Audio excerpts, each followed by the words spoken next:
김단장님은 이제 이 사업을 끝까지 해보신 사람의 입장으로서 네. 강의를 듣고 이 사업을 뛰어들고 사업을 하는 사람들이 저 같은 궁금증이 있을 사람들이 좀 있을 것 같은데 끝이 진짜 어딘지 이 사업 아까 뭐 은연중에도 말씀하시길 이 사업은 한 5년만 해라 이런 식으로 말씀하셨는데 그러면 이 사업의 수명은 5년이라고 생각하시는 거예요? 아니요. 그런 건 아니고 구매 대행 자체만으로 얘기하는 구매 대행만 하는 거는 일단 5년 정도로 먼저 잡고 그 이후에는 이제 시장 변화에 맞춰서 계속 할 수 있으면 하고 아니면은 어쨌든 온라인 커머스니까 온라인 커머스를 한번 해봤기 때문에 다른 걸로 확장을 했을 때 크게 어려움이 없단 말이에요. 다른 걸로 확장할 수 있는 것들 중에 내가 할 수 있는 게 뭔지 미리미리 계속 시장을 봐야 된다는 얘기죠. 그리고 일단 우리가 유럽으로 시작을 했지만 유럽만 봐서는 절대 안 되고 제가 요새 계속 외치는 것 중에 하나인데 미국도 보고 중국도 보고 일본도 보려면 보라. 남은 시장은 사실 현재 배대지가 있지 않는 이상은 좀 힘들거든요. 그나마 좀 대중적으로 쉽게 접근할 수 있는 시장은 내가 세팅을 어느 정도 해놓으면은 빨리빨리 확장하라는 얘기예요.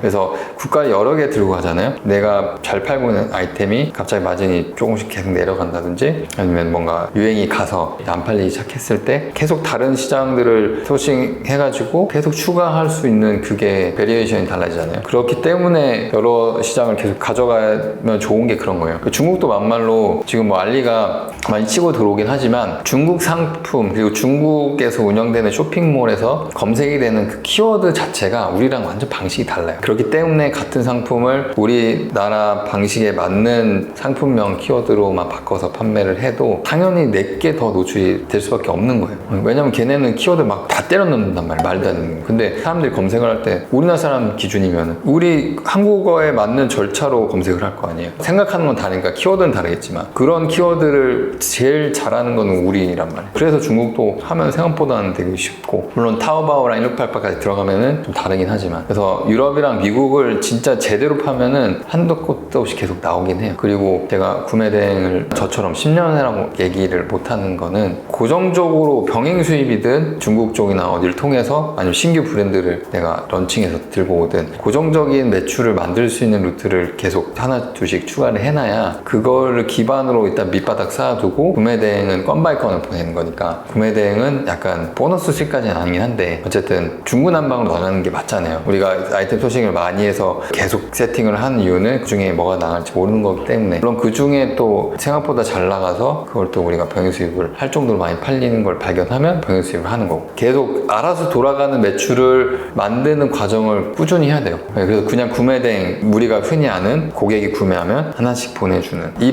방식으로는 5년 이상 하기가 힘들다. 5년도 아니에요. 그냥 그런 방식으로만 하면은 힘들어요. 근데 사실 5년 정도 하면은 그런 제품이 자연스럽게 많죠. 5년을 버티면 무조건 많이 생기죠. 근데 잘 생각해봐요. 지금 팔고 있는 그 상품도 유행이 언제 끝날 거지 모르죠. 유행 끝나면 그건 끝난 아이템 되는 거예요. 그러니까 그게 끝나기 전에 계속 찾아야 되는 거예요. 제가 팔던 인덕션도 딱 3년 하고 끝났어요. 저는 2년 팔고 마진 막 개차만 날 때 떨고 나왔죠. 어쩔 수 없어요. 제가 스피커 팔 때도 2, 3년 바짝하고 중국 짭 들어오면서 이제 시장 개차만 나기 전에 빠졌죠. 물론 그 중간에 미국에서 저기 병행 수입할 때 사기꾼 새끼가 하나 있었어가지고 그것 때문에 한번 힘 빠진 것도 있긴 했지만 그때 겸사겸사 털고 나오길 잘했다는 생각해요. 왜냐면 3, 40만 원짜리 파는데 마진 10%면 진짜 현타 와요. 많이 팔리긴 해도 초기 불량 나오거나 파손 나오면 그러니까 지금 많이 팔 수 있는 데 집중을 해야 돼요. 그러니까 마케팅에 집중을 해야 되는 거예요. 이미 안 되는 건 어쩔 수 없는 거고 6개월에도 계속 간다고 생각하면 안 돼요. 그건 유행템이잖아요. 한 번씩 이제 유럽, 미국 지겨울 때 알리 익스프레스 가서 한 번씩 보세요. 재밌어요. 알리를 사실 그거를 지금 제가 중국을 하겠다고 판매를 하려고 본 건 아닌데 아버지나 이제 지인분들이 뭔가 구해달라고 한 적이 있어요. 중국 제품이더라고요.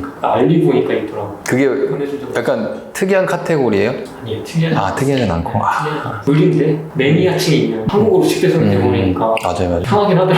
그런 거. 타오바오도 가입하기가 엄청 빡세요. 네, 가입 빡세요. 제 번호는 블락당했어요. 뭐 증명해야 되는데 와이프 번호로 가입했어요. 또 그 취미 매니아용품이 타오바오에만 있더라고요. 구매. 그럼 그런 거는 올릴만 해요. 취미 매니아용품이잖아요. 그래서 지금은 중국 제품을 구매 대행으로 판매를 할 때는 대중적인 너무 흔한 상품들은 의미가 없어요. 그런 것들은 다 수입해서 이미 팔고 있거든요. 팔릴만한 키워드로 이미 다 해서 광고 태우고 이미 막 댓글도 몇백 개씩 달리고 이런 거 많기 때문에 흔한 거는 하면 답이 없고 할 거면은 마니아들이 찾을 만한 것들 그러니까 컴퓨터 부품을 예를 들면 메인보드에 들어갈 만한 그런 것도 있어요. 근데 국내에 안 파는 것들이 있어요. 유형들이. 약간 그런 정도의 남들이 모를 만한 그런 카테고리를 파야지 구매대행을 구매를 해요. 일반적인 거는 이미 많아요. 아니면 좀 디자인이 이쁜데 싼 거. 왜냐면 국내에서 수입해서 판매하는 상품들이 대부분 좀 비슷비슷한 걸 수입해서 파는 이유가 중국에서도 디자인이 조금 있는 것들은 조금이라도 더 비싸. 근데 이거 수입해서 광고 태워서 판매하는 업자들이라고 일명 그런 분들은 조금이라도 더 싼 거를 어차피 광고빨로 태우는 느낌이었기 때문에 그래서 알리에서 제품 볼 때 웬만한 5일 내 배송 제품들 한 번씩 메인에 무조건 뜨거든요. 그리고 인기 상품들 중에 너무 흔한 카테고리 말고 특이한 건 이제 다 들어가더라고요.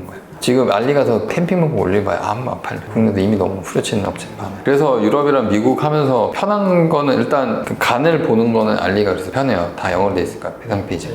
요새 한글도 겁나 많이 돼 있어요. 잘 팔린 건 다 한글 이상하게 번역돼 있긴 하지만 한국어로 다 해서 올려놔요. 그러니까 손댈 게 없잖아. 배달 신경 쓸 필요 없지. 직접 결제되지. 심지어 네이버 페이 결제도 되지. 그러니까 뭐 신경 쓸 게 없는데 그냥 거기다 마지막 붙여서 올리면 되는 거니까 뭐 어려울 게 없잖아요. 크게 공부 안 하고 곁들여서 시간 낭비하지 않고 하기에 되게 편한 거죠. 알리에서 짭 많긴 한데 짭 올리더라도 어차피 상관없는 게 내가 그 상품의 진품을 같이 파는 게 아니면 그리고 알리에서 판매되는 제품 그나마 좀 후기들도 해외 유저들이 많으니까 좀 더 객관적이고 한국 사람들 리뷰도 많고 한국 사람 리뷰 좋게 달린 거는 무조건 팔아도 문제 없어요. 왜냐면 중국 쪽 보면은 유럽 쪽도 어떻게 보면 소싱에 좀 도움이 되는 게 별의별 희한한 게 다 있으니까 그 희한한 카테고리를 보고 아 유럽에도 이런 카테고리 상품 파는 브랜드가 있지 않을까? 이렇게 되는 거예요. 왜냐면 또 알리는 이것저것 중구난방 상품들을 계속 추천을 해주니까 내가 굳이 카테고리를 막 찾으러 다니지 않아도 계속 희한한 걸 계속 많이 보게 되잖아요. 자연스럽게. 그렇게 연관해서 역으로 좀 활용할 수도 있는 거예요.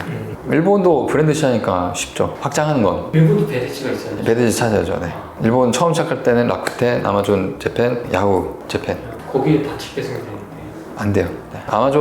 아마존 셀러 거는 직배송 되긴 하죠. 근데 일본은 아마 조금 브랜드 시장 성격이 조금 달라가지고 얘는 내수용도 특이한 게 많은데 일본 거 사는 사람들은 그게 취향이 맞아서 사는 사람이 많거든요. 일본은 후기로 일단 처음에 좀 감을 잡아요. 브랜드를 딱 뽑기가 좀 애매해요. 그러니까 어쨌든 뭐 다른 국가도 조금씩 해봐야지 뭐 어떻게 해야 되는지 알 거 아니에요. 결국에는 이 사업을 하면서 유럽, 미국, 중국, 일본 이렇게 하면서 수입해서 판매할 수 있는 제품을 찾게 되고 네. 그걸 한국에서 판매하는 제품들이 많아지는 게 결국에 이 사업을 계속 지속하면서 살아가는 그쵸, 네. 턱대고 퇴사하고 시작하시는 분들 용기는 진짜 쩔긴 하는데 네, 아니, 그렇게 하고 열심히 하시는 분들은 그렇게 한 게 맞는 거예요. 근데 조금 해보고 생각보다 되게 어렵고 만만치 않네 이렇게 생각하시고 흐지부지 하시는 분들은 그게 후회되는 선택이 되는 거잖아요. 근데 이게 그렇게 생각하시는 분들은 애초에 그렇게 접근하는 것 자체가 사실 약간 결과가 보여요. 왜냐면 전업으로 한다고 생각하고 회사를 때려치고 나오면 이게 생각보다 쉽든 어렵든 무조건 나는 이걸로 해야겠다라고 생각을 해야 되거든요. 근데 그렇게 생각을 안 하고 때려치고 이걸 한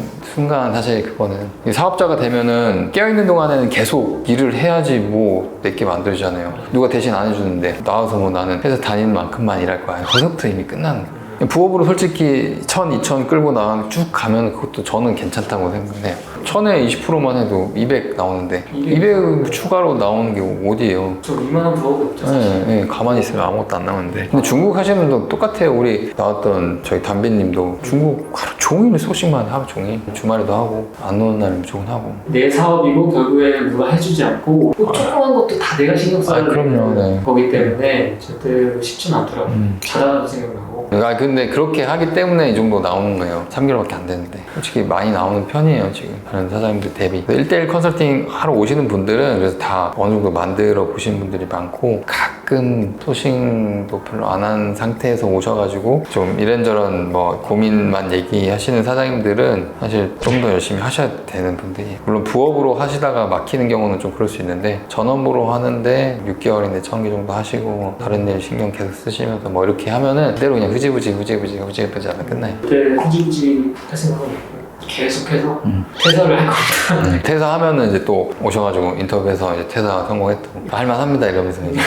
할만합니다 하면 안 돼. 또 쉽게 봐. 빡세게 하면은 퇴사 가능 이렇게 인터뷰 하러 오시면 좋겠네. 어쨌든 뭐 지금 1시간 넘게 했는데 뭐 도움 되셨나 모르겠네요. 뭐 사실 제가 오래 했기 때문에 앞으로 방향성이나 이런 거 얘기를 드릴 수 있지, 만약에 제가 뭐 1, 2년 하고 강의하고 그랬으면 얘기 못 했을 거예요. 당연한 거고. 또 제가 뭐 예를 들면 유럽만 했거나 특정 시장에 구매 대행만 오래 했다고 하면 그러면 뭐 시장 확장해야 된다는 얘기를 함부로 하지 못했을 거예요. 근데 전 그렇게 해서 살아남았기 때문에 얘기하는 거예요. 저는 미국을 제일 오래 했어요. 따지고 보면. 그 다음에 유럽이고 중국은 2년 하고 최근에 또 다시 시작하고. 솔직히 일본은 제가 잠깐 한 6개월 조금 빡세게 했다가 너무 정신이 없어가지고 그때 중국이랑 같이 할 때 하다 보니까 그래서 그냥 접었는데 근데 일본도 솔직히 비슷하거든요. 언어만 어차피 번역해버리면 되니까. 일본어가 번역 제일 잘 되잖아요. 어쨌든 그러면 다음에 이제 퇴사해서 이제 그때는 컨설팅이 필요 없지. 퇴사할 정도면 퇴사해서 이제 기쁜 마음에 치맥하러 네. 오시는 그날 오기를 고대하면서 고생하셨어요. 네, 제가 근데 소싱은 더 빡세게 하세요. 진짜 더 하셔야 돼요.